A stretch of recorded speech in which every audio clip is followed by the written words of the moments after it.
कभी महसूस किया है जब भीतर कोई हलचल उठती है, एक गर्मी सी, एक बेचैनी सी, जिसे तुम वासना कहते हो?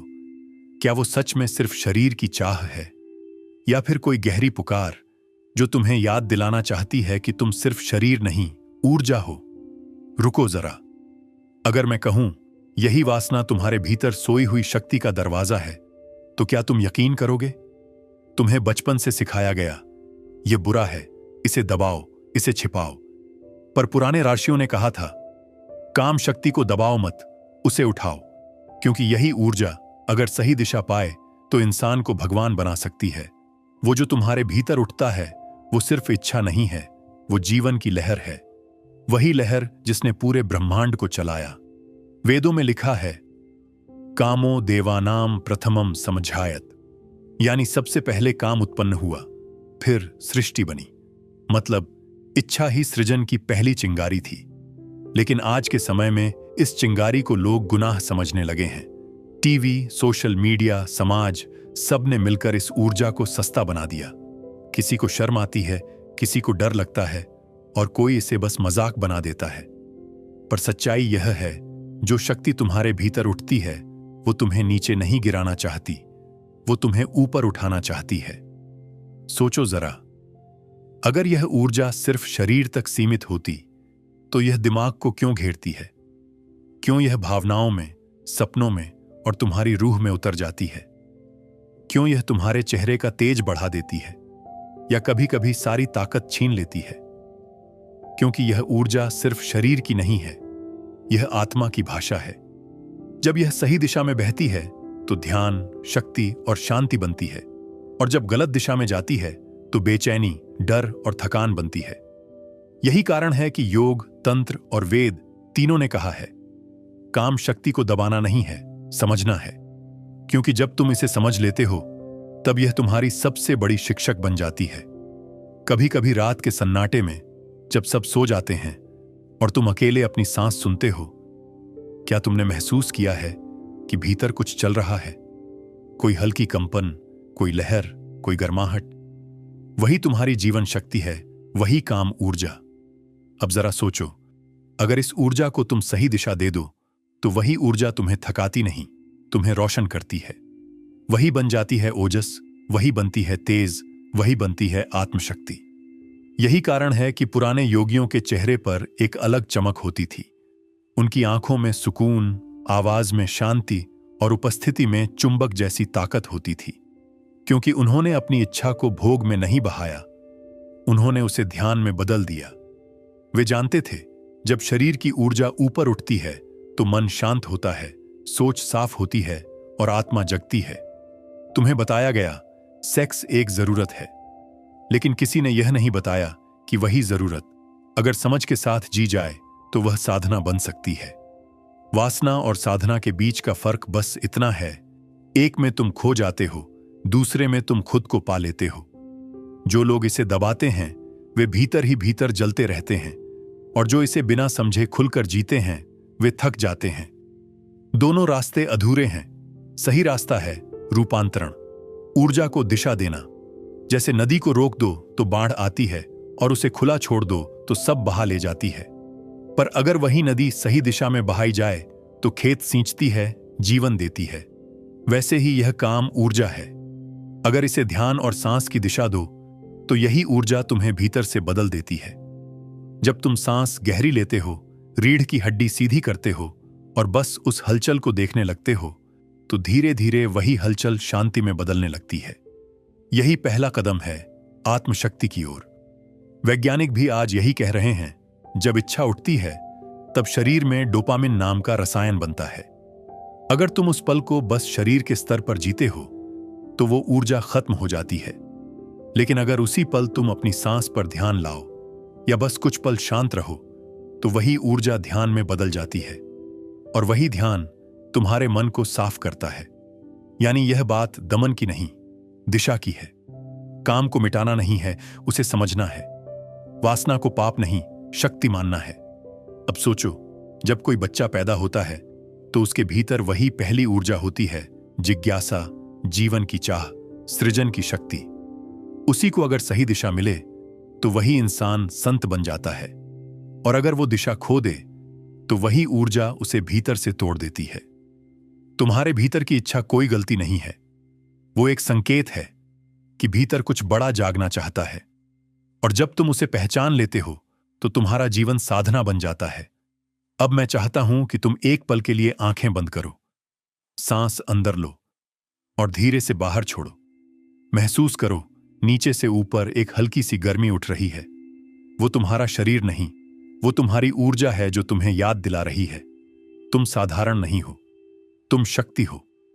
अगर इस वक्त तुम्हारे शरीर में हल्का कंपन या शांति महसूस हो रही है तो समझो तुमने अपने भीतर की ऊर्जा को छू लिया है, और यही इस सफर की शुरुआत है। कमेंट में एक शब्द लिखो, शक्ति, क्योंकि जब तुम कोई शब्द लिखते हो तो वह सिर्फ शब्द नहीं रहता, वो तुम्हारे इरादे की तरंग बन जाता है। अब तैयार हो जाओ, क्योंकि आगे हम उस रहस्य में उतरेंगे जहां यह ऊर्जा सिर्फ एहसास नहीं, अनुभव बन जाती है, जहां वासना ध्यान में बदलती है और इच्छा ज्ञान में। वहीं से शुरू होती है असली साधना। रात के सन्नाटे में जब सब कुछ थम जाता है और तुम अपनी सांसों की आवाज सुनते हो, क्या कभी लगा है कि कोई हल्की सी लहर रीढ़ के नीचे चल रही है? वही तुम्हारी काम शक्ति है, वो दिव्य ऊर्जा जो जन्म के साथ तुम्हारे भीतर आई थी। यह कोई कल्पना नहीं है, यह वही कंपन है जिसे पुराने अर्षियों ने कुंडलिनी कहा था, एक सर्पिणी जो तुम्हारे मेरुदंड के नीचे मूलाधार चक्र में लिपटी हुई सो रही है। जब तुम्हारे भीतर इच्छा उठती है, असल में वह कुंडलिनी जागने की कोशिश कर रही होती है। पर समस्या यह है, हम उस क्षण को केवल शारीरिक रूप में जी लेते हैं। हम उस ऊर्जा को पहचानने की जगह उसे खर्च कर देते हैं, और इसीलिए जीवन में बार बार वही थकान, वही प्यास, वही खालीपन लौट आता है। योग कहता है, अगर उसी ऊर्जा को तुमने दिशा दे दी तो वही इच्छा आत्मज्ञान का दरवाजा बन जाती है। सोचो, अगर आग पर खाना पकाओ तो भोजन बनता है, पर अगर आग को अनियंत्रित छोड़ दो तो घर जल जाता है। ऊर्जा भी वैसी ही है, वो जिस दिशा में जाती है वैसी ही बन जाती है। वासना जब नीचे बहती है तो मोह बनती है, और जब ऊपर उठती है तो मोक्ष बनती है। अब सवाल यह है, ऊर्जा को ऊपर कैसे उठाए? अर्षियों ने इसके लिए कई उपाय दिए। सबसे पहला, सांस का विज्ञान। जब तुम गहरी सांस लो पेट के नीचे तक और फिर धीरे धीरे छोड़ो, तो वह सांस उस सोई हुई शक्ति को छूती है। कुछ ही मिनटों में भीतर गर्मी, हलचल या शांति महसूस होने लगती है। यही पहला संकेत है कि ऊर्जा चलने लगी है। दूसरा, ध्यान और नाभि पर जागरूकता। नाभि को भारत में ऊर्जा केंद्र कहा गया है। जब तुम वहां ध्यान लगाते हो तो ऊर्जा वहां इकट्ठी होने लगती है। धीरे धीरे वही ऊर्जा ऊपर चढ़ती है और मन शांत होता है। तीसरा, मूल बंध, यानी नीचे के भाग को हल्का संकुचित करना और सांस रोकना। यह कोई मुश्किल योग नहीं है। बस कुछ सेकंड के लिए महसूस करो कि तुम अपनी ऊर्जा को ऊपर खींच रहे हो। हर बार ऐसा करने से शरीर में हल्का कंपन होगा, और वही कंपन धीरे धीरे ध्यान बन जाएगा। अब चौथा, कल्पना की शक्ति। जब तुम आंखें बंद करके अपनी रीढ़ को एक सुनहरी रेखा के रूप में देखते हो, तो यह सिर्फ कल्पना नहीं होती, यह संकेत होता है। क्योंकि मन जिस चीज की बार बार कल्पना करता है, शरीर उसे वास्तविक मानने लगता है। विज्ञान भी कहता है, neurons that fire together wire together. यानी जब तुम किसी अनुभव की बार बार कल्पना करते हो तो मस्तिष्क उसके लिए नए रास्ते बना देता है। इसीलिए तांत्रिक साधक ध्यान में बैठकर रीढ़ में ऊपर जाती हुई रोशनी की कल्पना करते थे। वो रोशनी कोई जादू नहीं, वो तुम्हारे भीतर की दिशा है। पांचवां, मंत्र और ध्वनि। हर ऊर्जा का एक बीज स्वर होता है। मूलाधार का लम, स्वादिष्ठान का वम, मणिपुर का रन और ऊपर सहस्रार तक ओम और फिर मौन। जब ये बीज मंत्र बोले जाते हैं तो शरीर के भीतर तरंगे बनती हैं। जैसे ढोल पर हाथ पड़ने से कंपन होता है, वैसे ही आवाज तुम्हारे अंदर की कोशिकाओं में लहर पैदा करती है। और जब ये लहरें स्थिर होती हैं तो भीतर का अंधकार रोशनी में बदल जाता है। धीरे धीरे तुम महसूस करने लगते हो कि शरीर सिर्फ शरीर नहीं है, यह एक ऊर्जा का मंदिर है। हर सांस, हर धड़कन, हर भावना एक प्रार्थना बन जाती है और उस प्रार्थना में तुम खुद को पहचानने लगते हो।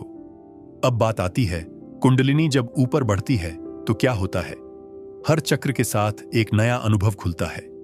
पहले डर जाता है, फिर इच्छा, फिर शक्ति, फिर प्रेम, फिर अभिव्यक्ति, फिर विवेक और अंत में मिलन। जब यह ऊर्जा सिर तक पहुंचती है तो व्यक्ति को लगता है जैसे भीतर कोई प्रकाश फट गया हो, आंखें बंद हों पर सब कुछ दिख रहा हो। यह कोई सपना नहीं, यह जागृति है। योगी इसे कहते हैं प्रकाश का संभोग। एक ऐसा अनुभव जहां शरीर नहीं, केवल चेतना रह जाती है, जहां वासना की जगह प्रेम है और प्रेम की जगह शांति। पर ध्यान रहे, यह सब कल्पना या दिखावा नहीं है। यह अनुभव धीरे धीरे साधना से आता है, हर दिन थोड़ा थोड़ा, हर सांस के साथ। जो लोग इस ऊर्जा को बिना समझे दबा देते हैं, उनके भीतर तनाव, गुस्सा या डर बन जाता है। और जो इसे बिना दिशा के बहा देते हैं, वे खाली, थके हुए और बेचैन हो जाते हैं। इसीलिए सही रास्ता है, ऊर्जा को बहाओ पर दिशा में। जैसे नदी को गोलाकार बहने दो, वही ताओ में कहा गया माइक्रोकॉस्मिक ऑर्बिट। भारत में इसे कहा गया प्राण प्रवाह चक्र। जब ऊर्जा नीचे से ऊपर और फिर पीछे से नीचे लौटती है तो एक वृत्त बनता है। इससे शरीर थकता नहीं, उल्टा चमक उठता है। मन खाली नहीं, स्थिर हो जाता है। यही रहस्य है, ऊर्जा को रोकना नहीं, घुमाना है। उसे दबाना नहीं, बदलना है। उसे छोड़ना नहीं, संभालना है। 3 शब्द याद रखो, सर्कुलेट करो, सब्लिमेट करो, इंटीग्रेट करो।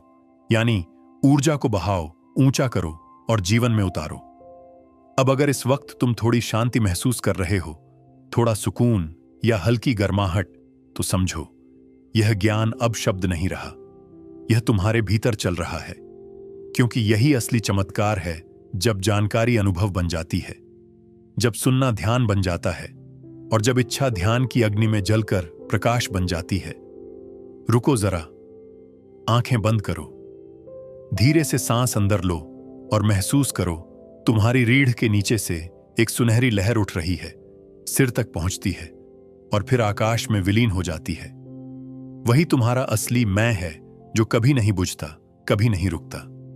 अब जब यह ऊर्जा तुम्हारे भीतर चल पड़ी है तो अगला कदम होगा इसे स्थिर करना, साधना में ढालना और जीवन में उतारना। कमेंट में फिर एक बार लिखो, शक्ति जागी है। क्योंकि जब तुम यह लिखते हो तो ब्रह्मांड जान जाता है अब तुम तैयार हो।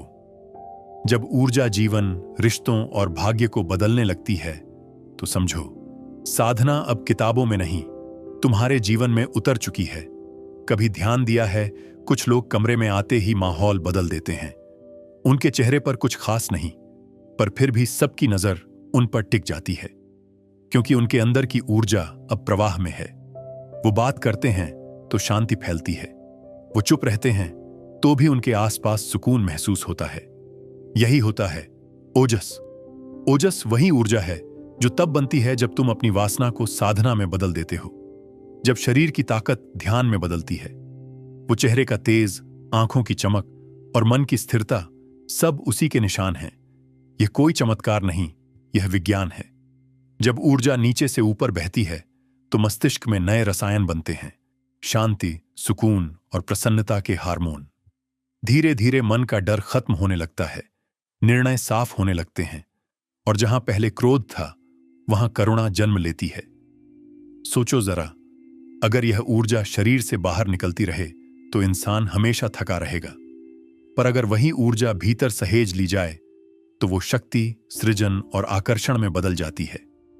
यही कारण है कि पुराने संतों के पास धन नहीं था, पर उनका आभा मंडल इतना शक्तिशाली था कि राजा भी उनके सामने सिर झुका देते थे, क्योंकि वह शक्ति किसी शरीर की नहीं, आत्मा की थी। अब बात करते हैं कैसे यह ऊर्जा हमारे रिश्तों और भाग्य को बदलती है। जब तुम भीतर शांत होते हो तो तुम्हारी तरंगें बदल जाती हैं। ब्रह्मांड भी उसी तरंग पर प्रतिक्रिया देता है। अगर तुम लगातार बेचैन हो, डर में जी रहे हो, तो वही डर तुम्हारे जीवन में घटनाओं के रूप में लौटता है। पर जब तुम्हारा मन स्थिर होता है तो परिस्थितियां भी स्थिर होने लगती हैं। यही है ऊर्जा का नियम। यथा पिंडे तथा ब्रह्मांडे, जैसा भीतर वैसा बाहर। जब तुम्हारे भीतर प्रेम, करुणा और शांति बढ़ती है तो तुम्हारे आसपास के लोग भी बदलने लगते हैं।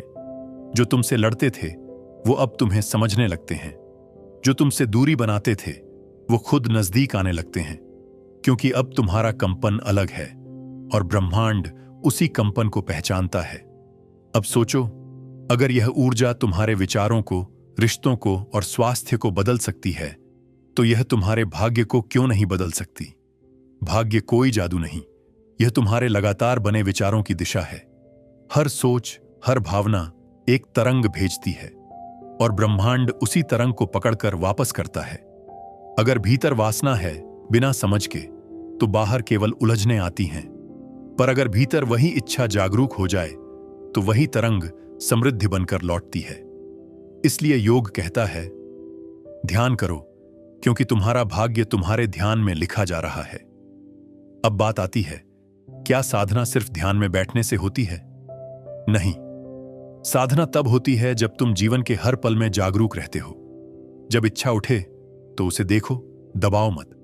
सांस पर ध्यान लाओ, उसे महसूस करो। वो पल जब तुम्हारे भीतर आग उठती है, वही पल है जब ब्रह्मांड तुम्हें एक चुनाव देता है। क्या तुम उस आग में जल जाओगे या उसे दीपक बना दोगे? हर बार जब तुम शांत होकर सांस लेते हो, तुम उस आग को दिशा दे रहे होते हो। धीरे धीरे वही आग तुम्हारे विचारों को रोशनी में बदल देती है, और जब विचार रोशन हो जाते हैं तो रास्ते खुद खुलने लगते हैं। अब एक छोटी सी साधना करो। जहां भी हो वहीं बैठो, सांस अंदर लो और धीरे से छोड़ो। महसूस करो कि तुम्हारी रीढ़ सीधी है और नीचे से ऊपर एक हल्की सुनहरी लहर उठ रही है। यह तुम्हारा प्राण प्रवाह है। हर सांस में वह ऊर्जा ऊपर जा रही है। सिर के ऊपर एक हल्की ठंडक महसूस होती है। वही शांति है, वही जागरण। अगर तुम रोज कुछ मिनट यह करो तो सिर्फ 7 दिनों में फर्क दिखने लगेगा। नींद गहरी होगी, मन स्थिर रहेगा और चेहरे पर नई चमक आएगी। क्योंकि जब ऊर्जा बहने लगती है तो शरीर और मन दोनों संतुलित हो जाते हैं। अब ध्यान दो, ऊर्जा कभी रुकती नहीं। या तो वो ऊपर उठेगी या नीचे गिरेगी। तुम्हारा काम है उसे रास्ता देना। जैसे खेत में पानी अपने आप नहीं ठहरता, उसे नाली चाहिए, वैसे ही ऊर्जा को ध्यान, श्वास और जागरूकता चाहिए।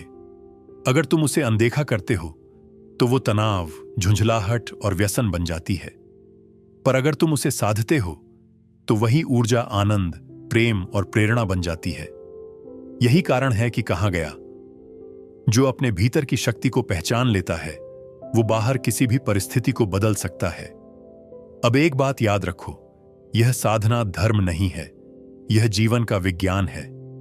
यह किसी देवी देवता की पूजा नहीं, बल्कि तुम्हारे भीतर की ऊर्जा की पूजा है। जब तुम अपने भीतर की आग को समझने लगते हो तो वो तुम्हें जलाती नहीं, तुम्हें रोशन करती है। और जब तुम रोशन होते हो तो दुनिया भी तुम्हारे प्रकाश में नहाने लगती है। अब एक सवाल खुद से पूछो, क्या तुम उस आग से डरोगे या उसे अपनाओगे? क्योंकि यह वही पल है जहां भाग्य बदलता है। यही वह क्षण है जहां साधक और सामान्य इंसान में फर्क आता है। एक आग से भागता है, दूसरा उसी में खुद को पवित्र कर लेता है। अब अगर तुम महसूस कर रहे हो कि भीतर कुछ हिल रहा है, सांस गहरी हो रही है, मन शांत हो रहा है, तो यह कोई संयोग नहीं, यह वही ऊर्जा है जो अब तुम्हारे भीतर चल पड़ी है। वह अब केवल ज्ञान नहीं, अनुभव बन चुकी है। और जब यह अनुभव स्थिर हो जाता है तो तुम सिर्फ एक इंसान नहीं रहते, तुम एक चलते फिरते मंदिर बन जाते हो। कमेंट में फिर एक बार लिखो, मैं शक्ति हूं।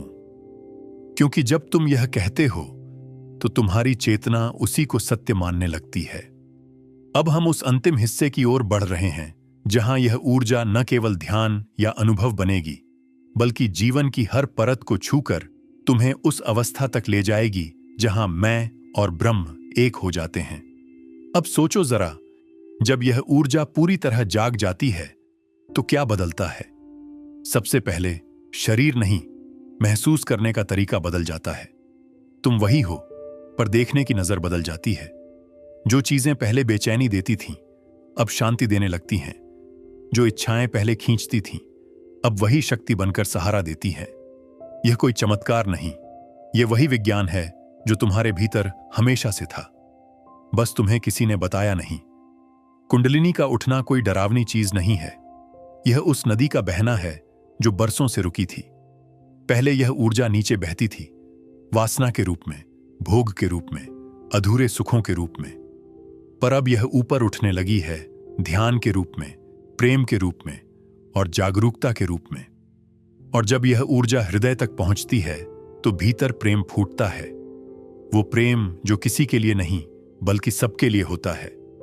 उस पल तुम किसी को दोष नहीं देते, किसी से डरते नहीं, किसी से जलते नहीं, क्योंकि तुम समझ जाते हो हर इंसान उसी एक ऊर्जा का रूप है। फिर जब यह ऊर्जा गले से ऊपर जाती है तो वाणी शुद्ध हो जाती है। अब तुम बोलते हो तो शब्द नहीं, कंपन निकलता है। लोग तुम्हारी बात नहीं, तुम्हारा भाव सुनते हैं। तुम्हारा मौन भी संवाद बन जाता है। और जब यह ऊर्जा आज्ञा चक्र में पहुंचती है तो दृष्टि साफ हो जाती है। दुनिया वही रहती है, पर तुम पहली बार उसे सही अर्थ में देखने लगते हो। तुम्हें दिखता है कि सब एक ही शक्ति का खेल है, बस रूप बदलता रहता है। और अंत में जब यह ऊर्जा सिर के ऊपर सहस्रार चक्र तक पहुंचती है तो भीतर एक विस्फोट होता है, प्रकाश का, आनंद का, मौन का। यह कोई शारीरिक सुख नहीं, यह आत्मा का उत्सव है।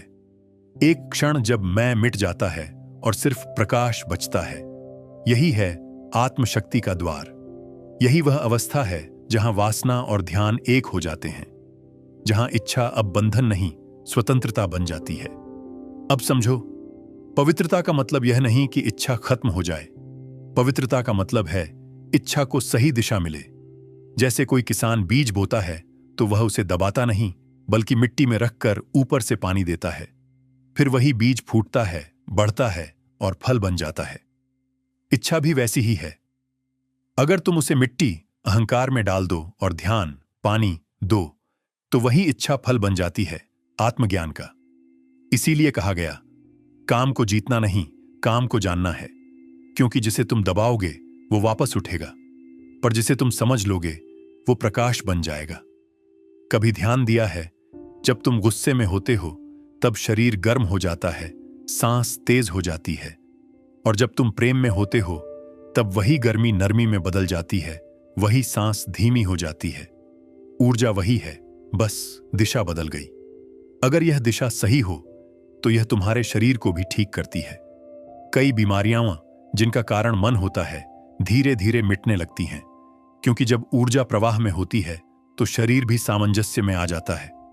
अब सोचो, अगर यह शक्ति शरीर को ठीक कर सकती है तो यह भाग्य क्यों नहीं बदल सकती? बिल्कुल कर सकती है, क्योंकि भाग्य कोई ऊपर से लिखा नियम नहीं, यह तुम्हारे अंदर की तरंगों का खेल है। जब तरंग बदलती है तो जीवन भी बदल जाता है। हर सुबह जब तुम उठो तो बस 3 गहरी सांसें लो। पहली, महसूस करो कि तुम्हारा शरीर जाग रहा है। दूसरी, महसूस करो कि ऊर्जा ऊपर उठ रही है। तीसरी, महसूस करो कि तुम सिर्फ शरीर नहीं, एक चलती फिरती चेतना हो। फिर कुछ पल मौन रहो। धीरे धीरे यह साधना तुम्हारे दिन की दिशा बदल देगी। अब यह समझो, यह कोई रहस्यमयी योग या कठिन साधना नहीं है। यह जीवन जीने का नया तरीका है। जब तुम हर भावना, हर इच्छा, हर अनुभव को जागरूक होकर देखते हो तो तुम साधक बन जाते हो। और जब तुम साधक बनते हो तो हर पल तप बन जाता है, हर सांस ध्यान बन जाती है। अब कल्पना करो, एक साधक ध्यान में बैठा है। उसके आसपास हल्की रोशनी है, हवा शांत है और उसकी सांस गहरी। रीढ़ से ऊपर उठती एक सुनहरी लहर सिर तक पहुंचती है और उसके चेहरे पर मुस्कान खिल जाती है। वह मुस्कान कोई भाव नहीं, वह आत्मा की पहचान है। क्योंकि अब वासना नहीं रही, सिर्फ ऊर्जा रह गई है, शुद्ध, शांत, प्रकाशमय। यही है सेक्सुअल एल्केमी, जब सबसे गहरी इच्छा सबसे ऊंची चेतना में बदल जाती है। जब वही शक्ति जो कभी तुम्हें खींचती थी अब तुम्हें मुक्त करती है। अब तुम किसी से भाग नहीं रहे, अब तुम खुद से मिल रहे हो। अब जो पहले शर्म थी वह ज्ञान बन गई है, जो पहले डर था वह प्रेम बन गया है, जो पहले शरीर था वह मंदिर बन गया है। और शायद यही जीवन का सबसे बड़ा रहस्य है कि पाप जैसा कुछ होता ही नहीं। हर चीज केवल अधूरी समझ है। जब समझ पूरी होती है तो हर चीज पवित्र बन जाती है। अब अगर इस वक्त तुम्हारे भीतर शांति है तो समझो यह ज्ञान तुम्हारे अवचेतन तक पहुंच गया है। अब यह शब्द नहीं, कंपन बन गया है, और यह कंपन आने वाले दिनों में तुम्हारे जीवन को बदल देगा। अब अपनी आंखें बंद करो, एक गहरी सांस लो और धीरे से कहो, मैं शक्ति हूं। फिर कुछ पल मौन रहो, क्योंकि यह वही पल है जहां सब कुछ रुक जाता है और फिर से शुरू होता है, नए रूप में, नई चेतना के साथ। याद रखो, तुम वासना नहीं हो, तुम वह ऊर्जा हो जिसने सृष्टि को बनाया। तुम वह प्रकाश हो जो अंधेरे को मिटाता है। तुम वह प्रेम हो जो खुद में ही संपूर्ण है। और अब जब अगली बार तुम्हारे भीतर कोई इच्छा उठे तो डरना मत, उसे देखकर मुस्कुराना, क्योंकि वही तुम्हारे भीतर का ब्रह्म तुम्हें पुकार रहा है। वही कह रहा है, अब समय है, लौट आओ अपने असली रूप में। कमेंट में लिखो, शक्ति जागी है, क्योंकि जब तुम यह लिखते हो तो ब्रह्मांड सुनता है और तुम्हारे भीतर फिर एक नई यात्रा शुरू होती है। क्योंकि याद रखो, आत्मा की यात्रा कभी खत्म नहीं होती। हर बार जब तुम एक इच्छा को समझते हो, तुम थोड़ा और प्रकाश बन जाते हो। और शायद यही इस जन्म का सबसे सुंदर कारण है। अगली बार जब हम मिलेंगे, हम बात करेंगे उस रहस्य की, जहां प्रेम शरीर से नहीं, चेतना से जन्म लेता है, जहां मिलन का अर्थ बदल जाता है।